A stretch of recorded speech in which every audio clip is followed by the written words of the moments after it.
ତାପରେ କ'ଣ ହେଲା ଆପଣମାନଙ୍କୁ ମୁଁ ଏଇ ପାଟୁରେ କହୁଛି। ସେଦିନ ରାତି ଅନ୍ଧାରରେ ଘର ବାହାରେ ଝର୍କା ପାଖରେ ଲୁଚି ରହିକି ମାଇଁ ଆଉ ତାଙ୍କ କଥା ଶୁଣୁଥିଲି। ସେ ଦୁଇଜଣଙ୍କ କଥା ଶୁଣି ମୋ ଶରୀର ଗରମ ହୋଇ ଉଠିଲା। ମାଇଁଙ୍କ ସାଙ୍ଗ ତାଙ୍କ ନିଜ ଦୁଃଖ କହୁଥିଲେ। ଜାଣିଲୁ ସାଙ୍ଗ, ମୋ ସ୍ୱାମୀର ସେଇ ଜାଗା ଟିକେ ଛୋଟ। ଯେତେ ଚେଷ୍ଟା କରୁଚୁଁ ବି ପିଲାଛୁଆ ହଉନି।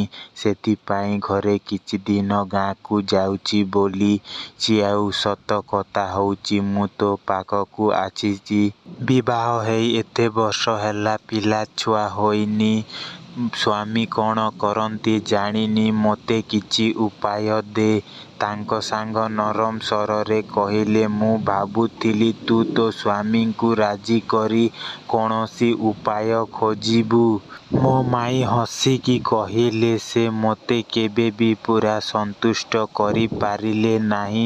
ଦେଖ ମୋ ଶରୀର କେତେ ଭୋକିଲା ଅଛି କହି ମାଇଁ ନିଜର ନାଇଟି ଉପରକୁ ଉଠାଇ ଦେଖେଇ ଦେଲେ। ତାଙ୍କର ଏହି ଦୃଶ୍ୟ ଦେଖି ମୋ ବାଣ୍ଡ ଉଠିଗଲା ଯେ ମୁଁ ଚୁପଚାପ ହାତରେ ମାରିବାକୁ ଲାଗିଲି। ମୋ ମନରେ ଗୋଟିଏ ଇଚ୍ଛା ଜାଗି ଉଠିଲା, ଏହି ଦୁଇଜଣଙ୍କୁ ଗୋଟିଏ ସଙ୍ଗରେ ଭୋଗ କରିବା ସ୍ୱପ୍ନ। ମାଇଁଙ୍କ ସାଙ୍ଗ କହିଲେ, ତୁ ଚିନ୍ତା କର ନାହିଁ। ଡାକ୍ତର କହିଛନ୍ତି ଯଦି କୌଣସି 20 କି 22 ବର୍ଷର ଯବାନ ଟୋକା କରେ ତେବେ ଶୀଘ୍ର ଗର୍ଭବତୀ ହୋଇବ। ମାଇଁ କହିଲେ, କିନ୍ତୁ ଗାଁର ଟୋକାମାନଙ୍କ ଉପରେ ବିଶ୍ୱାସ କରିବା ଭଳି ପିଲା ନାହାନ୍ତି। ସେମାନେ ଗେହିବା ପରେ ବଦନାମ କରିଦେବେ। ତାପରେ ମାଇଁ ଚିନ୍ତିତ ହୋଇ ପଚାରିଲେ, ତେବେ କ'ଣ କରିବା? ତାଙ୍କ ସାଙ୍ଗ ଗୋଟିଏ କ୍ଷଣ ପାଇଁ ଚୁପ୍ ରହି ହଠାତ୍ କହିଲେ, ତୋ ଭଣଜାଙ୍କ ବୟସ କେତେ ହେଲାଣି? ମାଇଁ ଆଶ୍ଚର୍ଯ୍ୟ ହୋଇ କହିଲେ, ତାର 21 ବର୍ଷ ହେବ। ଏବେ ବେଶ୍ ବଡ଼ ହେଲାଣି। ଛୋଟବେଳେ ମୁଁ ତାକୁ ଗାଧେଇ ଦଉଥିଲି, କିନ୍ତୁ ଏବେ ତ ସେ ଟିକେ ବଡ଼ ହେଲାଣି। ତାପରେ ତାଙ୍କ ସାଙ୍ଗ ହସିକି କହିଲେ, ଛୋଟ ପିଲା କ'ଣ ଅଛି? ଥରେ ଭିତରକୁ ଭଲ ଭାବେ ଢୁକାଇ ଦେଲେ ହୋଇଯିବ। ଆଉ ମୁଁ ମୋ ସ୍ୱାମୀଙ୍କ ସହ ଗୋଟେ ରାତି ରହିହେବି। ସେମାନେ ଭାବିବେ କି ଯେ ପିଲା ତାଙ୍କ ଆଡୁ ହୋଇଛି ବୋଲି। କେହି କିଛି ସନ୍ଦେହ କରିବେ ନାହିଁ। ମୋ ମାଇଁ କିଛି କ୍ଷଣ ଚୁପ୍ ରହିଲେ। ତାପରେ ଧୀରେ ଧୀରେ କହିଲେ, ହଁ ଠିକ୍ କହୁଛୁ। ସେ ଏବେ ବେଶ୍ ମଜବୁତ ଦେଖାଯାଉଛି। ତାଙ୍କ ସାଙ୍ଗ କହିଲେ, ଯଦି ଆଜି ରାତିରେ ସେ ମୋତେ କରିବ ତେବେ ମୋର ସବୁ ଦୁଃଖ ଦୂର ହୋଇଯିବ। ତାପଛେ ତାଙ୍କ ସାଙ୍ଗ ଉଠିପଡ଼ିଲେ, ଆଉ ସେ ଚାଲ ଏବେ ଯାଇ କି କରିବା? କାଲି ସକାଳେ ଆମେ ତାକୁ ବୁଝେଇବା। ପ୍ରଥମେ ମୁଁ ତାକୁ କହିବି। ତୁ ପରେ ମୋତେ ଟିକେ ସହଯୋଗ କରିବୁ। ସେ ନିଶ୍ଚୟ ମାନିଯିବ। ଏହା ତ ତାର ବି ଭଲ ଫାଇଦା। ମୁଁ ଶୀଘ୍ର ଦୌଡ଼ି ଯାଇ ଘରକୁ ମୋ ରୁମରେ ଯାଇ ଶୋଇଗଲି।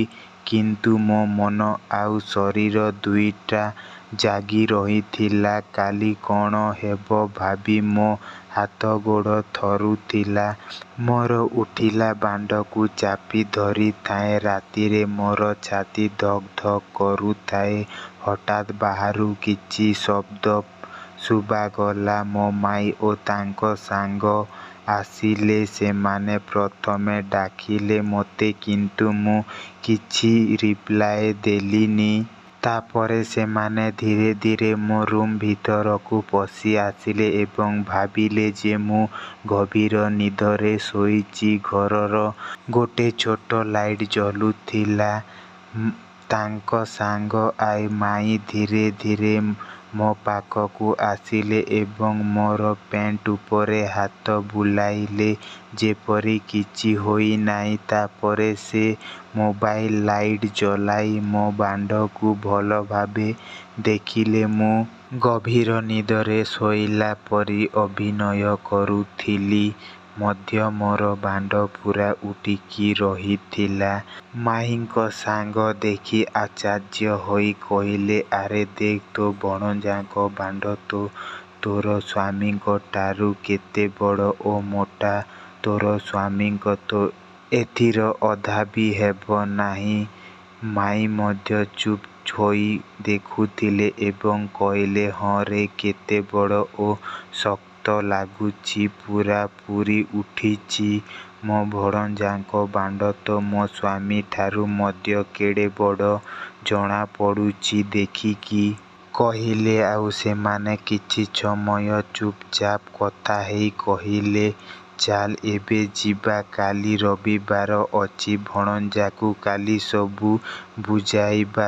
ସେମାନେ ଚାଲିଗଲେ। ସେଇ ରାତି ସାରା ମୁଁ ଶୋଇପାରିଲି ନାହିଁ। ମୋ ମନରେ କେବଳ ମାଇଁଙ୍କ ସାଙ୍ଗଙ୍କ ଶରୀରର, ତାଙ୍କର ନରମ ଛାତି ଓ ତଳ ଅଂଶର କଳ୍ପନା ମୋ ମନରେ ଘୂରି ବୁଲୁଥିଲା। ମୁଁ ଭାବୁଥିଲି କେମିତି ତାଙ୍କୁ କରିବି, କେମିତି ମୋର ବାଣ୍ଡକୁ ତାଙ୍କ ଭିତରେ ପୂରା ପ୍ରବେଶ କରାଇବି। ତାଙ୍କର ବିଆ କେତେ ଗରମ ଓ ଓଦା ହୋଇଥିବ। ମୋ ପାଣି ତାଙ୍କ ଭିତରେ ଯିବା ପରେ କ'ଣ ହେବ? ଏହିସବୁ କଥା ଭାବୁ ଭାବୁ କେତେବେଳେ ମୁଁ ଶୋଇପଡ଼ିଲି ଜାଣିପାରିଲି ନାହିଁ। ପରଦିନ ସକାଳେ ଖାଇବା ପିଇବା ଓ ଘରର ସବୁ କାମ ସରିବା ପରେ ମାଇଁ ଓ ତାଙ୍କ ସାଙ୍ଗ ମୋ ରୁମ୍ ଭିତରକୁ ଆସିଲେ। ମାଇଁ ମୋ ପାଖକୁ ଆସି ବସି ଧୀରେ ସେ କହିଲେ, ପୁଅ, ମୋ ସାଙ୍ଗକୁ ଟିକେ ସାହାଯ୍ୟ କରିବୁ କି? ଡାକ୍ତର କହିଛନ୍ତି ଯେ ତାଙ୍କର ପିଲା ହେବା ପାଇଁ କିଛି ସମ୍ପର୍କ ରଖିବାକୁ ପଡ଼ିବ। ସେ ବହୁତ କଷ୍ଟରେ ଅଛି ଆଉ କାନ୍ଦୁଛି ବି। ମାଇଁଙ୍କ ସାଙ୍ଗ ଲାଜରେ ମୁଣ୍ଡକୁ ତଳକୁ କରିଥିଲେ। ଆଉ ସାଙ୍ଗ ତୁରନ୍ତ କହିଲେ, ଭୟ କର ନାହିଁ ବାବୁ, ଡାକ୍ତର କହିଛନ୍ତି ଯେ ତୁମର ବାଣ୍ଡକୁ ମୋ ଭିତରେ କିଛି ସମୟ ପାଇଁ ପୂରେଇକି ରଖିଲେ ହେଲ୍ପ ହେବ। ଏଥିରେ କିଛି ଖରାପ କାମ ନାହିଁ। ମୁଁ ଆଶ୍ଚର୍ଯ୍ୟ ହୋଇ କହିଲି, ମୁଁ କିଛି ବୁଝିପାରୁନି ମାଇଁ, କେମିତି କରିବି? ମାଇଁ ଧୀରେ ସେ ବୁଝାଇଲେ, ତୋ ସାନ ମାଇଁ ସବୁ କିଛି ବୁଝାଇଦେବ। ତୁ କେବଳ ତା ଉପରେ ଚଢ଼ି ଶୋଇ ରହିବୁ 5-6 ମିନିଟ୍। ଘରର ଲାଇଟ୍ ବି କମ୍ ଜଳୁଛି, କେହି ଦେଖିପାରିବେ ନାହିଁ। ଏହାପରେ ସେ ଡାକ୍ତର ପାଖକୁ ଯାଇ ଚେକ୍ଅପ୍ କରିଦେବ। ତାଙ୍କ ସାଙ୍ଗ ଲାଜୁକ ହୋଇ ମୋ ପାଖରେ ଆସି ବସିଲେ ଏବଂ ଧୀର ସ୍ୱରରେ କହିଲେ, ପୁଅ, ମୋତେ ଟିକେ ସାହାଯ୍ୟ କର। ମୁଁ ବହୁତ ଦୁଃଖରେ ଅଛି। ରାତିରେ ଲାଇଟ୍ କମ୍ ଜଳୁଥିଲା। ଘର ଭିତରେ ମୁଁ ବିଛଣା ଉପରେ ବସିଥିଲି। ମାଇଁ ଏବଂ ତାଙ୍କ ସାଙ୍ଗ ମୋ ପାଖରେ ବସିଥିଲେ। ହଠାତ୍ ତାଙ୍କ ସାଙ୍ଗ ମୋ ପ୍ୟାଣ୍ଟର ଚେନ୍ ଖୋଲି ତଳକୁ ଟାଣିଦେଲେ। ମୋର ସେହି ସମୟରେ ସବୁଠାରୁ ସାଧାରଣ ଅବସ୍ଥାରେ ଥିଲା। ସେ ଗୋଟିଏ ଛୋଟ ହସ ହସିଲେ ଆଉ କହିଲେ, ଆରେ ଏଇଟା ତ ଛୋଟ ଦେଖାଯାଉଛି। କାଲି ରାତିରେ ଏଇଟା ବହୁତ ବଡ଼ ଦେଖାଯାଉଥିଲା। ମାଇଁ ମୋ ଆଡ଼କୁ ଚାହିଁ ପଚାରିଲେ, କ'ଣ ହୋଇଥିଲା ପୁଅ? କାଲି ରାତିରେ ଯେ ଏଇଟା ଏତେ ବଡ଼ ହୋଇଥିଲା। ମୁଁ ଲାଜରେ ମୁଣ୍ଡ ନୁଆଁଇ କହିଲି, ରାଗିବ ନାହିଁ ତ ମାଇଁ? ମାଇଁ ହସିକି କହିଲେ, ନାରେ ରାଗିବି ନାହିଁ। ମୁଁ ଧୀରେ ଧୀରେ କହିଲି, କାଲି ରାତିରେ ମୁଁ ବାହାରକୁ ମୁତିବାକୁ ଯାଇଥିଲି। ଫେରିବା ସମୟରେ ତମ ସାଙ୍ଗ ଘର ବାହାରେ ଠିଆ ହୋଇ କିଛି କରୁଥିଲେ। ତାଙ୍କର ଶରୀରକୁ ଦେଖି ମୋ ଶରୀରର ଗୋଟିଏ ଅଦ୍ଭୁତ ଭାବ ଆସିଲା। ଫେରି ଆସିବା ପରେ ମୋର ଏଇଟା ବହୁତ ବଡ଼ ହୋଇଯାଇଥିଲା। ଦୁଇଜଣଙ୍କ ମୋ କଥା ଶୁଣି ଜୋର ଜୋରରେ ହସି ଉଠିଲେ। ସେମାନଙ୍କର ମୁହଁରେ କୌଣସି ରାଗ ନଥିଲା, ବରଂ ଗୋଟିଏ ମଜାଦାର ଭାବ ଥିଲା। ତାଙ୍କ ସାଙ୍ଗ କହିଲେ, କିଛି ଚିନ୍ତା କରନି ପୁଅ, ସବୁ ଠିକ୍ ହୋଇଯିବ। ସେ କୌଣସି ଲାଜ ନ କରି ନିଜର ବ୍ଲାଉଜର ହୁକ୍ ଖୋଲିବାକୁ ଲାଗିଲେ। ସେ କୌଣସି ବ୍ରା ପିନ୍ଧି ନଥିଲେ। ତାଙ୍କର ଗୋରା, ନରମ ଏବଂ ବଡ଼ ଦୁଧ ଦୁଇଟା ମୋ ସାମ୍ନାରେ ଆସିଲା। ମୋର ହୃଦୟ ଜୋରରେ ଧଡ଼କିବାକୁ ଲାଗିଲା ଏବଂ ମୋ ବାଣ୍ଡ ଧୀରେ ଧୀରେ ଉଠିବାକୁ ଲାଗିଲା। ସେ ମୋ ଆଡ଼କୁ ଚାହିଁ ମଧୁର ସ୍ୱରରେ କହିଲେ, ଧର ୟାକୁ ଏବଂ ଆସ୍ତେ ଆସ୍ତେ ଚୁଷ। ମୁଁ ପ୍ରଥମ ଥର ପାଇଁ କାହାର ଦୁଧ ହାତରେ ଧରିଲି। କେତେ ନରମ ଏବଂ ଗରମ। ମୁଁ ଆସ୍ତେ ଆସ୍ତେ ଚିପିଲି। ସେ ଆଖି ବନ୍ଦ କରି ଆବାଜ କରୁଥିଲେ। କିଛି ସମୟ ପରେ ସେ କହିଲେ, ଏବେ ପାଟିରେ ନେଇ ଚୁଷ। ଡାକ୍ତର ଯାହା କହିଥିଲେ ସେଇ ପ୍ରକାରେ କଲେ ଲାଭ ମିଳିବ। ମୁଁ ତାଙ୍କର ଗୋଟିଏ ଦୁଧକୁ ପାଟିରେ ପୂରାଇ ଧୀରେ ଧୀରେ ଚୁଷିବାକୁ ଲାଗିଲି। ତାଙ୍କର ନିଃଶ୍ୱାସ ବଢ଼ିବାକୁ ଲାଗିଲା ଏବଂ ସେ ଆ ଆ କରି ଶବ୍ଦ କରୁଥିଲେ। ମୋର ବାଣ୍ଡ ଏବେ ସମ୍ପୂର୍ଣ୍ଣ ଉଠି 7 ଇଞ୍ଚର ଲମ୍ବା ହୋଇଯାଇଥିଲା। ତାଙ୍କ ସାଙ୍ଗ ତଳକୁ ଚାହିଁ ହସିଲେ ଏବଂ ହାତରେ ଧରି ଆସ୍ତେ ଆସ୍ତେ ତଳ ଉପର କରିବାକୁ ଲାଗିଲେ। ସେ କହିଲେ, ଏବେ ଏଇଟା ପୂରା ପ୍ରସ୍ତୁତ ହୋଇଛି। ଏହାକୁ ଏବେ ମୋ ଭିତରେ ପଶେଇବାକୁ ପଡ଼ିବ। କହି ସେ ଉଠି ନିଜର ଶାଢ଼ି ସାୟା ସବୁ ଖୋଲିଦେଲେ। ତଳେ କିଛି ନଥିଲା। ସେ ଖଟ ଉପରେ ଶୋଇ ନିଜର ଗୋଡ଼ ଦୁଇଟାକୁ ଫାଙ୍କା କରିଦେଲେ। ଦୁଇ ହାତରେ ନିଜର ବିୟାକୁ ଚିରି କରି ଦେଖାଇଲେ। ତାଙ୍କର ଗରମ ଏବଂ ଚମକ ଏବଂ ଭିଜି ଯାଇଥିବା ବିୟା ଦେଖି ମୋ ଶରୀର ଗରମ ହୋଇଗଲା। ସେ ମୋତେ ଡାକି କହିଲେ, ଆସ ଏବେ ତୁମର ଏଇଟାକୁ ମୋ ଭିତରକୁ ପଶାଅ। ଆଉ ଧୀରେ ଧୀରେ ଆରାମରେ କର। ମୁଁ ମୋ ବାଣ୍ଡକୁ ଧରି ତାଙ୍କର ବିୟା ମୁହଁରେ ରଖି ଆସ୍ତେ ଆସ୍ତେ ଭିତରକୁ ଠେଲିଲି। ଆଗକୁ ଧକ୍କା ଦେବା ପରେ ସେ ଜୋରରେ ଆ ଆ କରି ଧୀରେ କର କହିଲେ। ମୁଁ ଆସ୍ତେ ଆସ୍ତେ ଆଗପଛ କରିଲି। କିନ୍ତୁ ପ୍ରଥମ ଥର ହେବାରୁ ମୋ ଉତ୍ସାହ ବହୁତ ଥିଲା। ହଠାତ୍ ମୁଁ ଗୋଟେ ଜୋରରେ ଧକ୍କା ଦେଇ ପୂରା ଭିତରକୁ ପଶାଇ ଦେଲି। ସେ ଜୋରରେ ଚିତ୍କାର କରି ଉଠିଲେ, ଆ ଆ ମରିଗଲିରେ। କିନ୍ତୁ ତାଙ୍କର ସ୍ୱରରେ ଯନ୍ତ୍ରଣା ସହିତ ଗୋଟିଏ ମଜାଦାର ଭାବ ମିଶିଥିଲା। ମୋତେ ଅଦ୍ଭୁତ ଆନନ୍ଦ ଲାଗୁଥିଲା। ମୁଁ ଧୀରେ ଧୀରେ ଗତି ବଢ଼ାଇବାକୁ ଲାଗିଲି। ମାଇଁ ଖଟ ଉପରେ ବସି ସବୁ ଦେଖୁଥିଲେ। ସେ କହିଲେ, ଠିକ୍ ଅଛି, ତମେମାନେ କରୁଥାଅ। ମୁଁ ଆଉ ଗୋଟେ ରୁମକୁ ଯାଉଛି। ତାପରେ ମୁଁ ତୁରନ୍ତ କହିଲି, ନାଇଁ ମାଇଁ, ତୁମେ ଏଠି ରୁହ। ତୁମେ ଆମ ସାଙ୍ଗରେ ଥିଲେ ଭଲ ଲାଗିବ। କହି ମୁଁ ତାଙ୍କ ସାଙ୍ଗ ସହିତ ଗେହିବା ଆରମ୍ଭ କଲି। ଧୀରେ ଧୀରେ ମୋର ଗତି ବଢ଼ିବାକୁ ଲାଗିଲା। ତାଙ୍କ ଶରୀର ପୂରା ଉତ୍ତେଜିତ ହୋଇଯାଉଥିଲା। ସେ ମୋ କାନରେ ଫୁସଫୁସାଇ କରି କହିଲେ, ଆଉ ବାହାରୁଥିଲା। ସେ ଜୋର ଜୋରରେ ଆବାଜ କରୁଥିଲେ। ତାଙ୍କର ସ୍ୱର ଶୁଣି ମୋର ଉତ୍ତେଜନା ଆହୁରି ବଢ଼ିଯାଉଥିଲା। ପ୍ରାୟ 25 ମିନିଟ୍ ଧରି ଏଇ ଯୁଦ୍ଧ ଚାଲିଲା।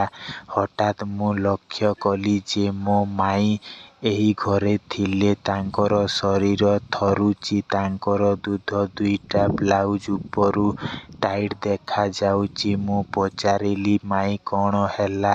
ଶରୀର ଠିକ୍ ଲାଗୁନି କି? ମାଇଁ ଲାଜେଇ କହିଲେ, ନାଇଁ ବାବୁ, ମୁଁ ଠିକ୍ ଅଛି। ତୁମେ ଦୁଇଜଣ ଜାରି ରଖ। ମୁଁ ପାଣି ଆଣିବାକୁ ଯାଉଛି। କହି ସେ ବାହାରକୁ ଚାଲିଗଲେ।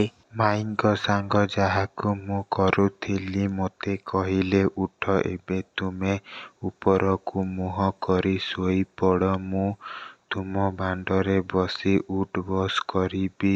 ମୁଁ ଉଠିବା ବେଳେ ଦେଖିଲି ଯେ ମାଇଁ ଯେଉଁଠି ବସିଥିଲେ ସେଠାରେ ଧଳା ଧଳା ଲାଲ ଭଳି କିଛି ଲାଗିଛି। ମୁଁ ଆଶ୍ଚର୍ଯ୍ୟ ହୋଇ ପଚାରିଲି, ମୁଁ ମାଇଁଙ୍କ ସାଙ୍ଗକୁ ଏସବୁ କ'ଣ ବୋଲି ପଚାରିବାରୁ ସେ ହସିକି କହିଲେ, ବୋଧେ ତୁମ ମାଇଁଙ୍କ ବିୟାରୁ ରସ ବାହାରିଛି। ଆମେ ଏତେ ଜୋରରେ କରାକୁରି ହେଉଥିଲୁ ଯେ ସେ ଦେଖି କଣ୍ଟ୍ରୋଲ କରିପାରିଲା ନାହିଁ। ସେ ବି ବହୁତ ଦିନ ହେଲା ଗିୟାଗୁଇ ହେଇନାହିଁ। ପ୍ରାୟ 8-9 ବର୍ଷ ହେବ।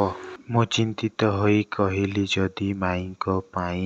ସେ ମୋ କଥା ଶୁଣି ହସିଲେ। ଆଉ କହିଲେ, ତୋ ମାଇଁ ବୋଧେ ଏହି ଗିୟାଗୁଇ ଦେଖି ବହୁତ ଉତ୍ତେଜିତ ହୋଇଗଲା।